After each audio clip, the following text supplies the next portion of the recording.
Ah non, c'est un peu court comme présentation. On pouvait dire oh Dieu bien des choses en somme, en variant le ton par exemple. Tenez, agressif.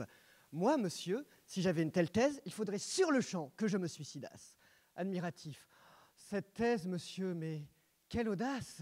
Descriptif. C'est un sujet, c'est un projet, c'est un pari. Que dis-je, c'est un pari? C'est une fanfaronnade! Voilà ce qu'à peu près, mon cher, vous auriez dit si vous aviez un peu de lettres et d'esprit. Moi, mon esprit, je l'ai trouvé dans les lettres.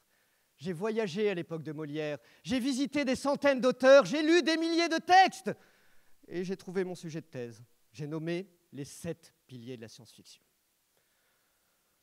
Enfin, science-fiction, si on veut. Pour venir face à vous, j'ai dû donner dans le sensationnel. Parce que, voyez-vous, entre la pile nucléaire à base de radis et la gélule minceur sans phosphate, je fais quoi, moi?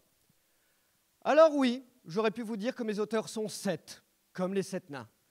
Mais bon, donner dans le merveilleux. Les 7 nains, donc. Joyeux, c'est Cyrano de Bergerac. Il imagine aller sur la Lune et sur le Soleil en rentrant bourré chez lui. Et paf, ça fait 2 bouquins. Dormeur, c'est Gabriel Daniel. Le gars, il avait tellement pas d'idées qu'il a écrit un bouquin pour critiquer celle de Descartes. La feignasse. Prof, c'est Fontenelle. Il a écrit « Entretien sur la pluralité des mondes ». C'est clair, c'est prof. Timide, c'est l'abbé de Villars. Inconnu. Trop discret. Trop assassin, faut dire, et trop assassiné aussi. Mais entre les deux, il a écrit sur la reproduction des hommes et des elfes 2 siècles avant Tolkien. Hatchoum, c'est Diderot, bien sûr.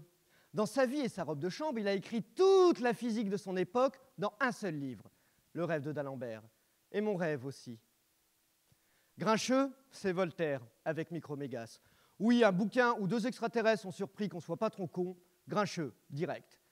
Et Simplet, ah Simplet, c'est Tiphaine de la Roche. Le gars, il fait de la génétique avec 2 siècles d'avance, mais son best-seller, c'est un bouquin sur la pêche. Alors vous allez me dire, t'en fais quoi de tes 7 nains? Bah je les lis déjà. Et j'analyse leurs idées. Des idées tellement folles pour l'époque qu'on les a réalisées aujourd'hui. Le voyage sur la Lune, la génétique. Bon, pas la reproduction avec les elfes, c'est vrai. Mais ces nains avaient déjà compris qu'on pouvait aller toujours plus loin avec notre seul esprit. Et ils nous l'ont joliment dit, avec des arguments et une rhétorique que j'analyse à fond, surtout dans les dialogues. Et là, je dissèque toutes les idées.